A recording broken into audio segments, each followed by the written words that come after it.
Saudara, untuk mengetahui pemeriksaan 3 terlapor kasus ijazah palsu Presiden ke-7 RI Joko Widodo, kita terhubung dengan jurnalis Kompas TV ada Triksi Valencia dan juga juru kamera Anggi Mendarwan di Polda Metro Jaya. Triksi, selamat siang. Bagaimana pemeriksaan 3 terlapor kasus ijazah palsu Jokowi ini dan apa yang akan digali oleh penyidik?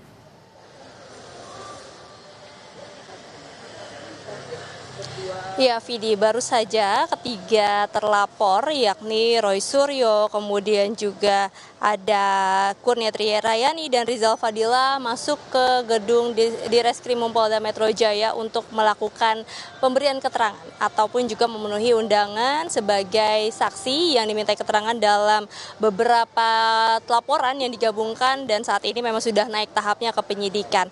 Nah, tadi sebelum masuk ke dalam memang ada beberapa keterangan yang disampaikan baik dari penasihat hukum maupun juga dari Roy Suryo dan juga beberapa rekan lainnya. Seperti kalau misalnya saya kutip dari penasihat hukum Roy Suryo dan lain yakni Ahmad Kozinuddin, ada beberapa poin tadi yang bisa diperhatikan. Yang pertama adalah bagaimana dirinya melihat terkait dengan adanya pencabutan maupun juga pemasukan pasal-pasal. Nah, ini yang menjadi pertanyaan, bagaimana pasal-pasal yang di penyelidikan itu dimasukkan, kemudian di dalam penyidikan ini kemudian dihilangkan, termasuk sebaliknya ketika di penyelidikan tidak ada, namun pada saat penyidikan ini ada. Nah, ini yang menjadi pertanyaan besar bagi Roy Suryo dan juga penasihat hukum, mengapa kemudian ada pasal-pasal yang berbeda, ada yang tiba-tiba masuk, ada yang tiba-tiba hilang, begitu. Itu menjadi pertanyaan, termasuk juga laporan-laporan yang sebenarnya kalau di total ada 6 laporan, termasuk juga salah satunya adalah laporan pileg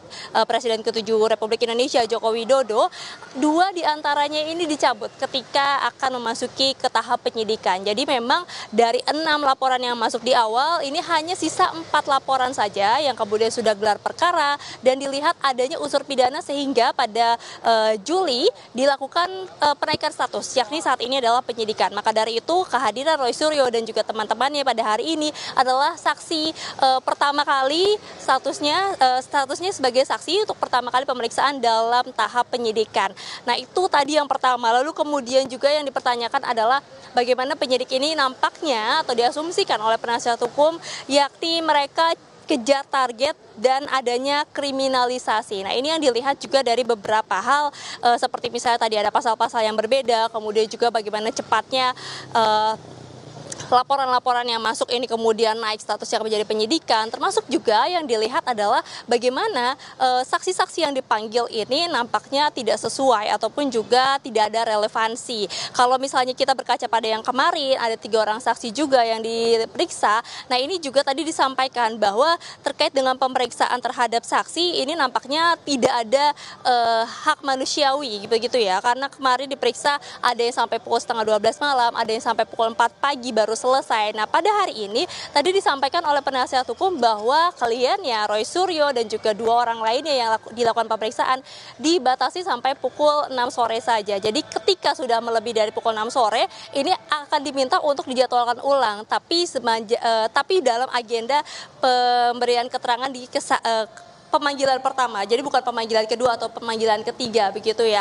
Nah, itu tadi yang menjadi permintaan dari penasihat hukum. Lalu kemudian dari Roy Suryo sendiri tadi juga menyampaikan bahwa dirinya tidak menyiapkan berkas apapun, tidak ada bukti-bukti yang dibawa dalam pemeriksaan kali ini karena dari dirinya pertama masih optimis kalau tidak ada kesalahan ataupun juga terkait dengan dugaan ijazah palsu ini yang dilaporkan kepada dirinya terkait dengan pencemaran, kemudian penghasutan, ini tidak dilakukan oleh dirinya. Nah, kemudian juga yang kedua, bagaimana apa yang disampaikan oleh penyidik dalam beberapa waktu lalu ini tidak terbukti ataupun juga bisa dibantah oleh Roy Suryo. Maka dari itu tadi disampaikan bahwa saat ini dalam penyidikan dan pemberian keterangan sebagai saksi dirinya tidak mempersiapkan apapun, tapi akan menjawab setiap pertanyaan-pertanyaan yang relevan karena ada beberapa pertanyaan yang dianggap Roy Suryo ini tidak relevan dengan laporan-laporan yang masuk maupun juga surat yang sudah diberikan kepada dirinya atau surat pemanggilan yang diberikan kepada dirinya untuk datang memberikan keterangan sebagai saksi. Maka dari itu nanti kita juga akan lihat video apakah kemudian ada keterangan-keterangan yang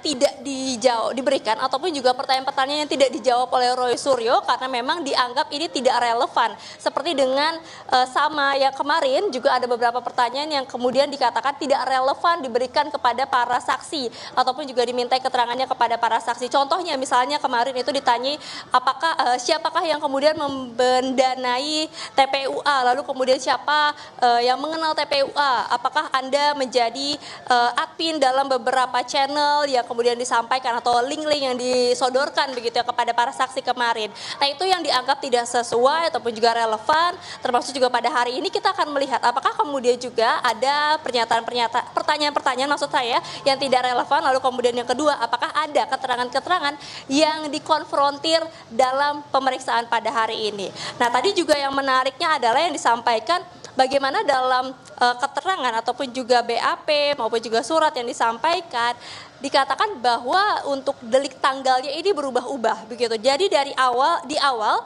disebutkan pada bulan Maret tanggal tertentu. Lalu kemudian pada saat naik penyidikan tanggalnya berubah menjadi tanggal 22 Januari. Ada peristiwa-peristiwa tersebut yang dimintai keterangannya yang diberikan klarifikasi, tapi dari pihak Roy Suryo maupun juga penasihat hukum dan lainnya merasa tidak ada di peristiwa tersebut, tidak melihat maupun juga tidak mendengar dan juga mempertanyakan peristiwa apa sebenarnya yang dimintai keterangannya, peristiwa apa yang sebenarnya akan digali dari keterangan-keterangan ini karena baik Roy Suryo maupun juga pihak lainnya yang didatangkan pada hari ini sama sekali tidak mengetahui peristiwa-peristiwa yang kemudian tercantum dalam surat panggilan tersebut. Nah inilah yang kemudian nanti kita akan lihat ataupun juga kita akan dengar penjelasan dari Roy Suryo maupun juga penasihat hukum usai dari pemberian keterangan di Polda Metro Jaya. Vidi. Triksi, mengapa ada dari 6 laporan, kini tinggal 4 laporan yang diproses oleh Polda Metro Jaya dan apakah yang diproses ini juga salah satunya termasuk laporan dari Joko Widodo langsung dan kemudian tadi Anda sebutkan pasal-pasal yang berbeda dari menurut Roy Suryo di antara penyelidikan kemudian ke penyidikan. Ini bisa diterangkan lebih lanjut, Triksi, seperti apa?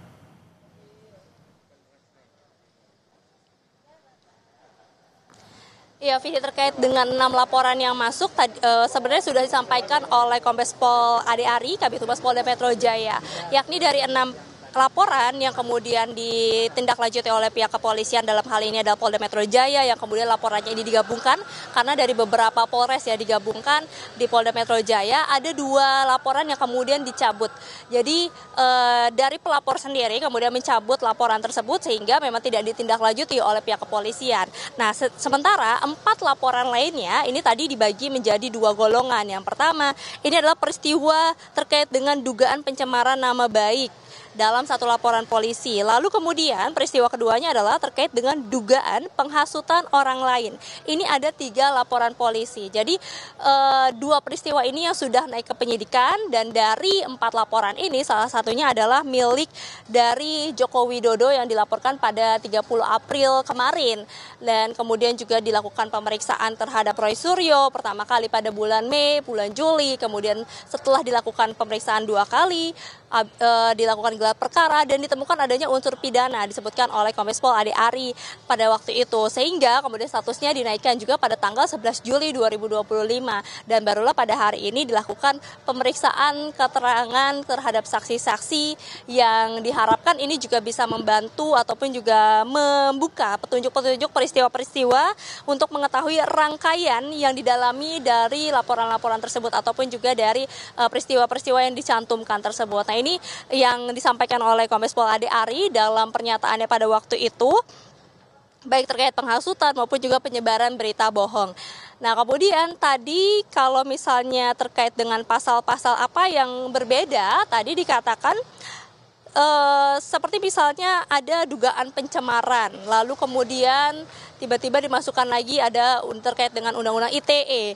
Lalu sebelumnya itu ada pasal terkait dengan kebohongan yang kemudian pada saat penyidikan ini hilang. Nah inilah yang kemudian juga dipertanyakan oleh penasihat hukum bahwa kenapa ada pasal-pasal yang berbeda. Kemudian juga yang kedua penggabungan dari setiap kasus laporan-laporan menjadi satu pemeriksaan. Ini seperti gado-gado tadi istilahnya. Lalu kemudian yang ketiga ini nampaknya dikejar target atau diburu-buru begitu ya, sehingga bagaimana caranya mencari celah untuk kemudian pihak kepolisian ini menemukan siapa yang misalnya dijadikan tersangka ataupun juga bukti-bukti kuat yang kemudian bisa menunjukkan siapa akhirnya ataupun juga yang ditetapkan sebagai tersangka dalam laporan-laporan ini. Karena sampai saat ini meskipun kasusnya sudah naik ke tahap penyidikan, belum ada tersangka yang kemudian disampaikan oleh pihak kepolisian. Jadi itulah yang kemudian masih dinantikan sampai saat ini, Vidi, terkait dengan keterangan pada hari ini. Lalu kemudian juga terkait dengan statusnya seperti apa. Apakah kemudian ada perubahan dari saksi menjadi tersangka. Yang ini juga kemudian ditakutkan sebenarnya, Vidi, kalau misalnya saya boleh kutip sedikit kemarin yang disampaikan oleh Abdul Ghafur selaku kuasa hukum yang menemani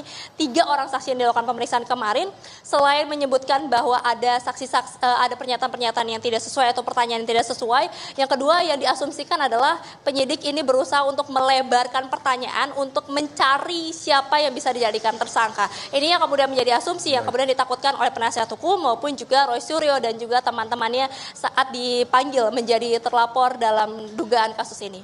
Baik, Roy Suryo dan 2 orang lainnya diperiksa sebagai saksi di kasus tudingan ijazah palsu Jokowi yang statusnya sudah penyidikan tapi belum ada tersangka sampai saat ini.